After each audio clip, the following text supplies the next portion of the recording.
नमस्कार दर्शकों, मेरा नाम है दीपक और स्वागत है आपका हमारे चैनल मार्केट पथ में। बात करेंगे इस वीडियो में शुगर सेक्टर की एक बहुत ही शानदार कंपनी के बारे में एंड वो है यहाँ पे रेनुका शुगर के बारे में। देखो, रेनुका शुगर के बारे में बात इसलिए करें बिकॉज शुगर सेक्टर को लेकर एक बड़ी सी न्यूज़ आई है जो इसके लिए बेनिफिशियरी हो सकती है। उसके बारे में बात करेंगे, इसके रिजल्ट को भी देखेंगे और चार्ट को भी देखेंगे कि अभी हम क्या रिवर्सल की साइन यहाँ पे दिख रही है। तो ऐसे ही रेगुलर वीडियोज़ के लिए चैनल को सब्सक्राइब करना मत भूलें। तो एक बार इसमें आज लगभग आपको 5% का परसेंट लगा दिखा रहा है। पिछले 5 दिनों में देखा तो ऑलमोस्ट 7.89% ऊपर है और पिछले एक महीने में ऑलमोस्ट 14.17% तक के ऊपर है। अब देखो, श्री रेणुका शुगर के बारे में मैं बात क्यों कर रहा हूँ, पहले देखो अपन समझते हैं जो न्यूज़ आई है शुगर सेक्टर को लेकर, जिस तरह से आज सारे शुगर स्टॉक भागे हैं, वो न्यूज़ क्या है उसको अच्छे से पहले समझते हैं।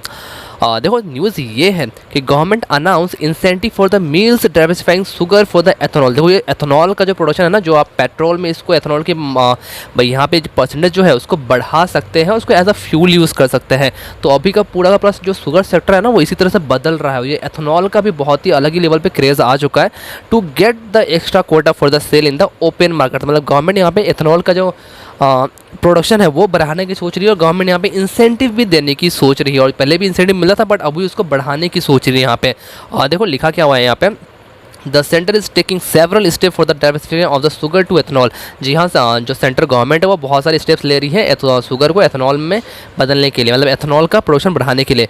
इन order to find a permanent solution to address the problem of the excess sugar, the government is encouraging mills to divert excess sugar cane to ethanol. देखो, गवर्नमेंट ना अभी इंकरेज कर रही है मिल्स को कि भाई एथेनॉल की जब प्रोडक्शन ज़्यादा करो, बिकॉज देखो इनका जो टारगेट है वो 10% blending of the fuel grade ethanol with the petrol has been fixed for the 2022 and 20% blending by the 2025।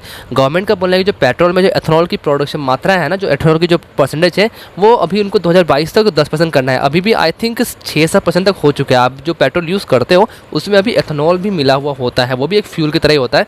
तो गवर्नमेंट का जो फोकस है कि भाई 2025 तक 20% उसको बढ़ा दिया जाए। तो डेफिनेटली ये शुगर सेक्टर में के लिए बहुत ही अच्छा होगा। और गवर्नमेंट अगर इस तरह से अगर इसमें और इंसेंटिव देते रहे और इंकरेज करते रहे तो डेफिनेटली शुगर सेक्टर का पूरा ही जो था कि पहले भाई सिर्फ शुगर स्टॉक सिर्फ चीनी के लिए होती है, वो चीनी नहीं रहेगा, वो एथेनॉल बन जाएगा। और आपको पता है कि अगर फ्यूल में कन्वर्ट हो गया तो फ्यूल की डिमांड कितनी ज़्यादा हो रही है, मतलब हो भी सकती है फ्यूचर में और भी डिमांड हो सकती है। तो इसी की वजह से आज मतलब ये गवर्नमेंट ने जो अनाउंस किया, इसी की वजह से सारे के सारे जो जितने भी शुगर स्टॉक है वो भागा है। अब देखो और इसमें क्या लिखा हुआ है, यूनियन फूड मिनिस्टर ने कहा है कि incentive on sugar sacrificed for the production ethanol from B heavy molasses sugar cane juice sugar syrup sugar for the double by the October 2020।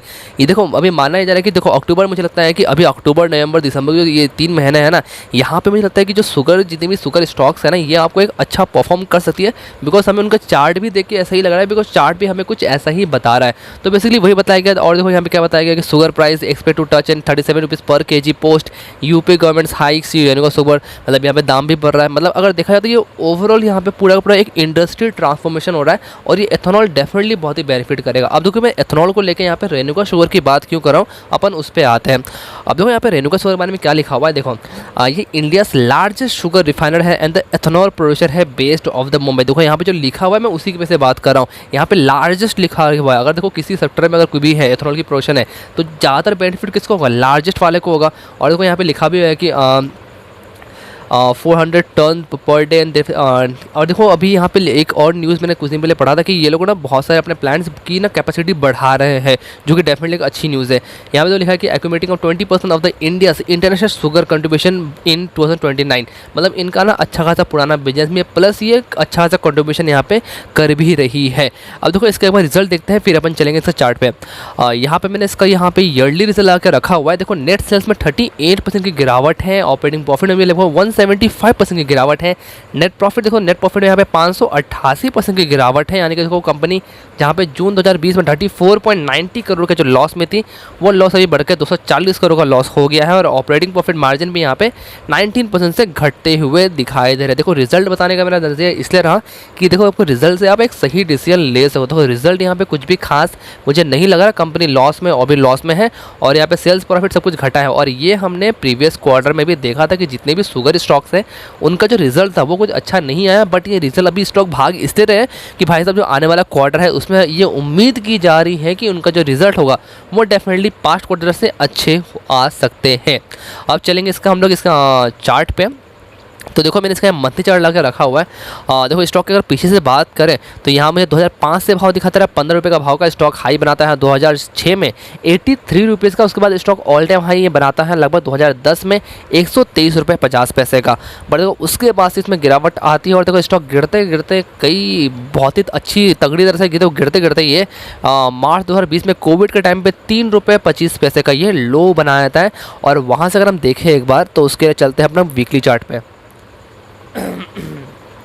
तो देखो वहाँ से उतना लो बनाने के बाद स्टॉक जो हाई बनाता है वो बनाता है यहाँ पे जुलाई 2021 पे 47 रुपीज़ का यह हाई बनाता है। तो 3 रुपये का स्टॉक 47 का हाई बनाता है, यानी कि बहुत ही तगड़ा रिटर्न दे चुका है। और डेफिनेटली तब जो न्यूज़ थी शुगर सेक्टर को लेकर बहुत ही ज़्यादा पॉजिटिव थी और बहुत ही ज़्यादा ट्रेंड में दिख रही थी। अभी देखो अभी जो स्टॉक जिस लेवल पर ट्रेड कर रही है ना, अभी आप ये थोड़ा सा अगर फोकस करो यहाँ पे तो देखो ये किसका रेजिस्टेंस है, लगभग आप बोल सकते हो अराउंड 2014-15 के आसपास इसका रेजिस्टेंस है। और ये जो लेवल है, ये लेवल है लगभग यहाँ पे अराउंड 22 रुपये 50 पैसे का। आप बोल सकते हैं 22 रुपये का जो लेवल है वो इसके लिए एक रेजिस्टेंस था। बट स्टॉक ने अच्छा खासा देखो यहाँ पे ब्रेकआउट भी दिया। देखो यहाँ से ब्रेकआउट दिया। देखो ब्रेकआउट देने के बाद देखो फिर एक रीटेस्ट करने भी आया यहाँ पे। देखो ये मैं वीकली चार्ट स्टडी कर रहा हूँ तो उस अकॉर्डिंग इसमें आप देखो रीटेस्ट करने, आप देखो ठीक रीटेस्ट करके भी उसी जोन में ये कंसोलिडेट करा। ऐसा नहीं कि स्टॉक नीचे गिर गया, ये उसी जोन को देखो यहाँ पे कंसोलिडेट करते हुए दिख रहा है। मतलब ये अब जिसका रेजिस्टेंस था, रेजिस्टेंस को ब्रेक करके जब अभी आया है तो डेफिनेटली ये सपोर्ट को यहाँ पे रेस्पेक्ट करते हुए दिखाई दे रहा है। अभी देखो इस वीक की अगर मैं बात करूँ तो रिसेंटली जिसने लो बनाया था वो 21 रुपये 50 पैसे का इसने लो बनाया था। बट देखो क्लोजिंग का भी वही 26 रुपये 50 पैसे में इसने क्लोजिंग थी, मतलब 22 रुपये के ऊपर में क्लोजिंग वीकली चार्ट पे यहाँ पे स्ट्रॉन्ग दिखाती है। एक बार डेली चार्ट भी देख लेते हैं। तो देखो डेली चार्ट की अगर हम बात माने तो डेली चार्ट भी हमें वही बता रहा है। देखो यहाँ पे इस करंट जो लो बनाया था वो बनाया था लगभग 21 रुपये 50 पैसे का। बट जो क्लोजिंग हुई वो ही हुई यहाँ पे 23 रुपये 70 पैसे का। मतलब 22 रुपये के जब तक 22 रुपये से नीचे में रेणुका शुगर की क्लोजिंग नहीं होती है तब तक ये स्टॉक और स्ट्रॉन्ग है। और आप देखो यार जब भी स्टॉक इतना भागता है ना तो वो एक कंसोलिडेशन के फेज़ में होता है। आप नोटिस करो, अगर देखो ये एक कंसोलिडेशन के फेज़ में यहाँ पे आपको दिख रहा होगा, देखो एक जोन में यहाँ पे फंसी हुई है। उसी में देखो यहाँ हायर लोअर लो, यहाँ पे देखो हाई फिर लो फिर हाई फिर लो, फिर इसी रेंज में अभी देखो कंसोलिडेट कर रही है। बट आप नोटिस करो ये एक यहाँ से ना ये आगे बढ़ती हुई दिख रही है। देखो मैं आपको दिखाता हूँ, यहाँ से देखो तो स्टॉक देखो एक ना यहाँ पे हायर हाई बना रही है। आप बोल सकते हो देखो यहाँ पे हायर हाई फिर हायर लो, फिर यहाँ पे हायर हाई फिर हायर लो और फिर वहाँ से ब्रेक कर रही है। मतलब यहाँ से एक रिवर्सल की साइन दिखा रही है। और मैंने इसके ऊपर मैंने पहले भी वीडियो बनाया था कि अगर आपके पास ऑलरेडी कुछ स्टॉक पड़ा हुआ ये वाला तो इसको होल्ड करो और पेशेंस है तो आप ऐड करो। आई थिंक मैंने इसी 23 या 24 रुपये के भाव में मैंने बनाया था, वीडियो पर भी चैनल पर आप जाए तो चेक कर सकते हो। अभी देखो इसमें क्या कर सकते हैं अपन उसकी बात करते हैं। आपकी अगर पोजीशन बनी हुई है तो मुझे लगता है आप इसको आराम से होल्ड कर सकते हो, कोई ख़राबी नहीं है। बट हाँ कंपनी की जो रिजल्ट है वो कुछ खास नहीं है, तो अगर रिजल्ट अच्छा है तो डेफिनेटली वो यहाँ पे स्टॉक और भी पॉजिटिव हो सकता है। और जो इसका ऑलमोस्ट ये स्टॉक तो 100 के पार भी जा सकता है अगर अच्छा खासा यहाँ पे रिजल्ट दिखाता है तो ऐसा मेरा मानना है। ठीक है, अभी देखो अगर इसमें फ्रेश पोजीशन बनानी है अगर आपको तो पोजीशन आप बना सकते हो, हालांकि अभी बना सकते हो, थोड़ी सी गिरावट है तब भी आप बना सकते हो। सेफ रहने के लिए 22 रुपये का यहाँ पे क्लोजिंग बेसिस पे स्टॉप लॉस बहुत ही अच्छा है। अगर उससे थोड़ा सा ऊपर का अगर स्टॉप लॉस चाहिए तो मेरा मानना है कि 24 रुपये का स्टॉप लॉस एक ठीक ठाक रहेगा। हालांकि वो बहुत ही रिस्की है, वो जल्दी हिट हो सकता है, तो उस अकॉर्डिंग इसको आप प्ले कर सकते हो। Otherwise wait for some time, थोड़ा सा डिप आए तो वो बहुत ही बढ़िया लेवल रहेगा वहाँ पे पोजीशन लेने का। अभी देखो एक बार इसका हम लोग रिजल्ट पास्ट के रिटर्न देख लेते हैं एक बार। देखो मैंने बताया एक महीने में ऑलमोस्ट 14.70% तक के ऊपर है और 6 महीने में देखे तो 211% तक के ऊपर है। ईयर टू डेट में 2021 में स्टॉक ने 146% का रिटर्न दिया है, एक साल में 224% का रिटर्न, 5 साल में 77% रिटर्न। अगर हम मैक्सिमम देखें तो कंपनी की लिस्टिंग से लेके अभी तक देखो कंपनी ने 122% रिटर्न दिया। बट मुझे लगता है शुगर सेक्टर का पूरा ही जो व्यू है वो अब बदलने वाला है और डेफिनेटली 2025 तक तो डेफिनेटली बदल ही जाएगा। अब देखो कंपनी एक मिड कैप स्टॉक है 6151 करोड़ की मार्केट कैप के साथ। शेयर होल्डिंग पैटर्न देखते हैं।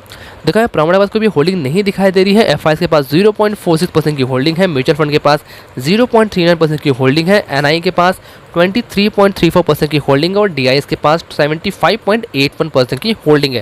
देखो मेजोरिटी चल रहा है यहाँ पे डीआईएस के पास में है, गिरवी रहा कोई विषय में है नहीं। और म्यूचुअल फंड की एक स्कीम के पास 0.39% का स्टेक है और 17 एफआईएस के पास 0.46% का स्टेक है। Promoter with the highest holding की बात करें तो विलमार शुगर होल्डिंग के पास है 62.48% के साथ, और हाईएस्ट होल्डिंग शेयर होल्डर की बात करें तो ICICI बैंक के पास है 8.97% के साथ, और इंडिविजुअल इन्वेस्टर होल्डिंग के पास 18.28% की होल्डिंग है। तो देखो शेयर होल्डिंग पैटर्न को बता दिया, मेजोरिटी शेयर होल्डर यहाँ पे DIS ऑन करती है, एंड जो विलमार शुगर होल्डिंग है आप जरा गूगल करो कि कंपनी कौन ऑन करती है तो आप समझ जाओगे कि मैं किसकी बात कर रहा हूँ। और देखो चार्ट मुझे बहुत ही स्ट्रॉन्ग लग रहा है, और शुगर सेक्टर में पहले भी बुलिश रहा हूँ। हाँ, बीच में काफ़ी दिन तक देखो आप अगर आप नोटिस करोगे तो काफ़ी दिनों तक देखो ये यहाँ पे कंसोलिडेट करते हुए दिखा। और डेफिनेटली यार जब भी स्टॉक इतना ऊपर भागता है तो एक फेज़ आता है जहाँ पे स्टॉक कंसोलिडेट कर सकता है। तो मुझे लगता है ये जो जोन है, जो कंसोलिडेशन का जोन है, उसको ब्रेक करके स्टॉक ऊपर जा सकता है। बट मैं फिर कहूँगा एंट्री लेने के पहले पेशेंस रखना बहुत ही ज़रूरी है, बिकॉज मुझे अभी भी लगता है कि पेशेंस ले सकता है, और अगर जल्दी रिटर्न आ गए तो भाई फिर क्या बोलना। तो इस अकॉर्डिंग इसका प्ले कर सकते हो, बट देखो पैसा आपका है और डिसीजन भी आप ही लोगे। ये वीडियो पसंद आए तो वीडियो को लाइक करना मत भूलें, चैनल को सब्सक्राइब करना मत भूलें। ऐसे रेगुलर वीडियोस के लिए मिलते हैं दूसरे वीडियो में, तब तक के लिए धन्यवाद।